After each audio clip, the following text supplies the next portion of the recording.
Selamat pagi anak-anak. Bagaimana kabar kalian hari ini?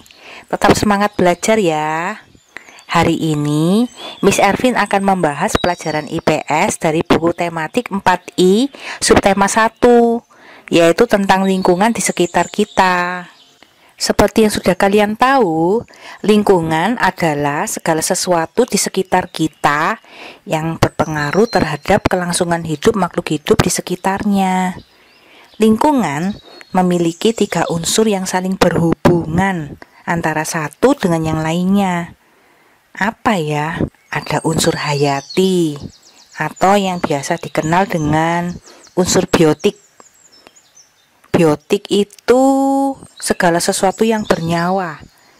Bisa manusia, bisa tumbuhan, bisa hewan, bisa mikroorganisme. Kalian tahu apa itu mikroorganisme?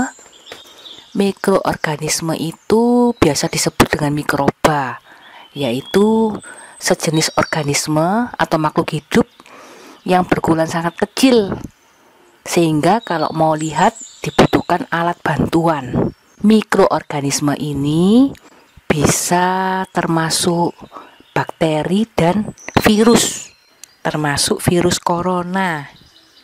Unsur yang lainnya adalah unsur fisik atau abiotik, yaitu unsur yang tidak bernyawa.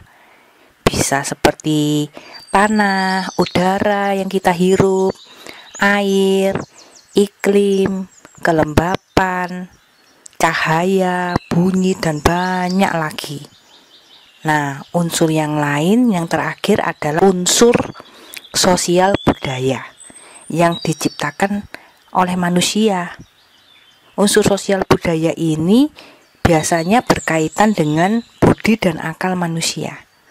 Terdiri atas gagasan atau nilai-nilai, norma dan keyakinan. Juga bisa perilaku manusia dalam berhubungan dengan sesamanya sebagai makhluk sosial. Bisa juga sebagai karya atau wujud secara fisik seperti karya seni yang dapat didokumentasikan. Lingkungan memiliki fungsi bagi manusia, yaitu sebagai tempat kita beraktivitas. Seperti lingkungan sekolah, itu tempat kita beraktivitas di sekolah, seperti belajar, bermain bersama teman, atau juga lingkungan keluarga, yaitu lingkungan tempat kita bisa bercengkrama bersama ayah, ibu, kakak, dan adik kita. Fungsi yang lainnya adalah tempat untuk menyediakan unsur-unsur yang penting bagi kehidupan kita, seperti oksigen untuk kita bernafas, air untuk kita minum, dan panas matahari untuk kesehatan tulang kita. Fungsi yang lain dari lingkungan yaitu penyedia sumber daya alam sebagai sumber kebutuhan primer kita. Apa sih kebutuhan primer itu? Kebutuhan primer itu kebutuhan pokok yang harus kita penuhi, seperti kebutuhan akan pakaian atau sandang, kebutuhan untuk makanan, disebut juga pangan, dan kebutuhan untuk tempat tinggal kita, yaitu papan. Mengingat begitu pentingnya keberadaan lingkungan bagi kelangsungan hidup kita, maka kita harus menjaga lingkungan kita agar tetap lestari. Nah, anak-anak, belajar tentang lingkungan, maka kita juga mau mengingat pelajaran tema sebelumnya, yaitu tentang kenampakan alam. Masih ingat kan? Nah, kali ini yang akan Miss bahas ulang adalah dataran rendah, dataran tinggi, sungai dan danau, dan juga pantai dan laut. Mulai dari dataran rendah. Nah, masih ingat dataran rendah itu wilayah daratan yang datar dan berada pada ketinggian antara 0 sampai 500 meter di atas permukaan laut. Di daerah dataran rendah biasanya banyak dipakai sebagai lahan pertanian, perkebunan, peternakan, perumahan, industri, dan perkantoran. Jadi otomatis penduduk di daerah dataran rendah pekerjaannya juga sebagai petani, pekebun, peternak, karyawan yang bekerja di perkantoran, dan lain sebagainya. Sedangkan di daerah dataran tinggi, wilayah daratan yang mempunyai ketinggian lebih dari 500 meter di atas permukaan laut. Nah, ciri khas dari dataran tinggi, suhu udaranya sejuk, tanahnya subur, persediaan airnya melimpah, karena biasanya di dataran tinggi itu terdapat sungai-sungai. Dataran tinggi biasanya cocok untuk menanam buah-buahan dan sayuran.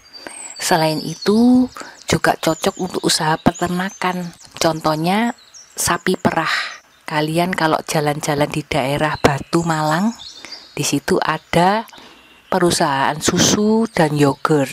Itu salah satu contoh bahwa peternakan sapi yang besar biasanya terdapat di daerah dataran tinggi.